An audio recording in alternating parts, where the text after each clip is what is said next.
हाय, कैसे हैं? पिछले वीडियो में हमने बात करी थी कि क्या पाइल्स में ऑपरेशन ज़रूरी है ना, क्या पाइल्स में ऑपरेशन कराना ज़रूरी है। उस वीडियो में मैंने पूरा आपको अच्छे से समझाया था कि पाइल्स में ऑपरेशन कराना ज़रूरी है या नहीं है, या किन लोगों को ऑपरेशन कराने की ज़रूरत पड़ती है और किन को नहीं पड़ती है। इस वीडियो में मैं बात करूँगा आपसे कि क्या पाइल्स में ऑपरेशन सफल है। ये भी लोगों के मन में प्रश्न है कि भाई अब यदि सर्जरी होती है तो क्या ये सफल है, क्योंकि बहुत सारे उदाहरण ऐसे भी हैं। लोग बोलते हैं कि अरे उसने फलाने व्यक्ति ने ऑपरेशन कराया था हमारे यहाँ, वो तो उसका दोबारा से उसको होने लगा, ऑपरेशन मत कराना, ऑपरेशन मत कराना। बहुत सारे लोग तो ये कहते हैं कि ऑपरेशन मत कराना, दोबारा हो जाता है ना। और कुछ लोगों का ऐसा ओपिनियन है कि अरे ऑपरेशन करा लो, कहाँ तुम दवाई के चक्कर में लगे हो, 4 साल 6 महीने दवाई खाओगे, कोई मतलब नहीं है, ऑपरेशन करा लो, देखो मैं ऑपरेशन कराया था 2 साल से मैं बिल्कुल सही हूँ। इस तरह के ओपिनियन भी आपको देखने के लिए मिलेंगे।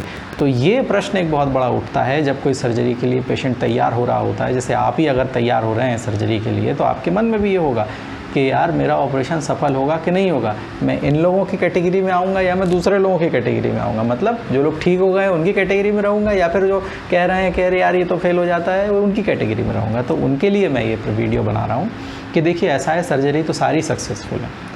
चाहे आयुर्वेद में कराओ आप, आयुर्वेद आजकल बहुत ज़्यादा पॉपुलर है, क्षार सूत्र, तो उसके अच्छे रिजल्ट हैं, तो क्षार सूत्र कराओ आप। चाहे आप मॉडर्न में हेमरॉइडेक्टमी कराओ, या रबर बैंड लाइगेशन कराओ, या लेज़र थेरेपी जो आजकल चल रही है वो कराओ, या गन मेथड से एक वो करते हैं वो कराओ। दोनों ये सभी चीज़ें जो है ना ये बहुत अच्छी हैं और सब में एकदम ठीक ठाक हो जाता है। ये जो ओपिनियन 2 तरह के लोग जो आपको मिलते हैं ना, ये एक्चुअली हो जाता है ऐसे कि देखिए सर्जरी करने वाला तो एक व्यक्ति है ना, एक डॉक्टर ही है ना। कोई ऐसा तो है नहीं कोई कंप्यूटर सर्जरी कर रहा है या कोई डॉक्टर कर रहा है। तो ये सारा सब कुछ डॉक्टर पर निर्भर करता है। थेरेपी कोई भी हो, चाहे क्षार सूत्र आयुर्वेद में हो, चाहे एलोपैथी में कोई और सर्जरी हो, लेकिन ये सारी चीज़ें जो है ना ह्यूमन स्किल पर निर्भर करती हैं। जो व्यक्ति जितना स्किल्ड होगा उसके हाथ से उतने अच्छे रिज़ल्ट आपको मिलेंगे, है ना। जितना स्किल्ड व्यक्ति है उतने अच्छे रिज़ल्ट मिलेंगे। तो ये अपने को देखना। उदाहरण के लिए मैं आपको बताऊं, जैसे एक अर्जुन का जो उदाहरण है अपना, कि अर्जुन ने जो है मछली की आंख में निशाना मारा था, तो वो निशाना उसने धनुष बाण से मारा था, है ना। धनुष से बाण चलाया था, उसने उसकी आंख में मार दिया था। लेकिन यहाँ बात हो रही है अर्जुन की, द्रोणाचार्य ने अर्जुन से कहा था। तो मेरा आपको समझाने का मतलब ये है कि यदि आप यहाँ पे धनुष बाण को यदि सर्जरी की मेथड कहें और अर्जुन को यदि कोई सर्जन कहें, तो मैं यहाँ आपको ये समझाना चाह रहा हूँ कि यदि उस समय अर्जुन के हाथ में अगर गुलेल भी होती ना, तो भी निशाना तो मछली की आंख पे ही लगना था। क्यों?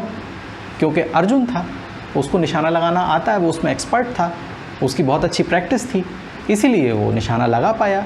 तो सक्सेस रेट उसके 100% है। फिर चाहे वो गुलेल से लगा ले, चाहे वो धनुष बाण से लगा ले। तो मेरी बात को समझ रहे हैं आप कि यहाँ पर डॉक्टर की वैल्यू है ना। चीज़ें तो सब ठीक हैं, रोबोटिक सर्जरी भी होती है, वो एक अलग चीज़ है, लेकिन करने वाला तो डॉक्टर है ना। जितना स्किल्ड कोई व्यक्ति होगा उसके रिज़ल्ट उतने अच्छे होंगे।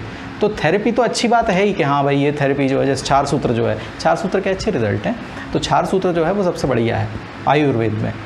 तो आप यदि कहो कि मैं क्षार सूत्र कराया और मेरा फिर से हो गया, तो ये जो अनसक्सेसफुल वाला जो बात है ना, कि ये चीज़ें जो हैं अनसक्सेसफुल हो जाती हैं, तो इनमें क्षार सूत्र की गलती नहीं होती है, किसी भी थेरेपी की गलती नहीं होती है। ना क्षार सूत्र की गलती है, ना हेमरॉइडेक्टमी की गलती है, ना रबर बैंड लाइगेशन की गलती है, ना लेज़र थेरेपी की गलती है, ना गन मेथड की गलती, किसी की गलती नहीं है। ये स्किल की बात है। अगर आपको प्रॉब्लम हो जाती है तो कभी कभी इस तरह की दिक्कतें होती हैं, तो इसका मतलब ये नहीं है कि सर्जरी जो है वो फेल हो गई है, ऐसा नहीं होता है ना। तो यही बात मुझे आपको इसमें समझाना थी। इस तरह से मैं थोड़ी कोशिश करिए समझाने की, थोड़ा सा आप उसको लॉजिकली समझिएगा, है ना। थोड़ा सा ब्रॉड माइंड होकर समझेंगे तो आपको समझ में आएगा कि हाँ मैं क्या बताना चाह रहा हूँ। तो बस बाकी तो बढ़िया है, आप सर्जरी करा सकते हैं, कोई दिक्कत नहीं है। चाहे क्षार सूत्र करा लें, चाहे मॉडर्न में कोई एलोपैथी में कोई सर्जरी करा लें, बस करने वाला अच्छा होना चाहिए। आप बढ़िया डॉक्टर से कंसल्ट करो, आप बिल्कुल संतुष्ट हो जाओ। आप जिस डॉक्टर से भी इलाज करा रहे हैं उससे बिल्कुल मिल के संतुष्ट हो जाइए, उससे 10 बार मिल लीजिए आप। अगर आपको लगता है कि अगर आपको कोई ऑप्शन है तो वो भी अलग चीज़ है, आप उनसे भी मिल लीजिए। आप जिस भी डॉक्टर से आपको कराना है आप उससे मिल लीजिए, समझ लीजिए, अच्छे से बात कर लीजिए।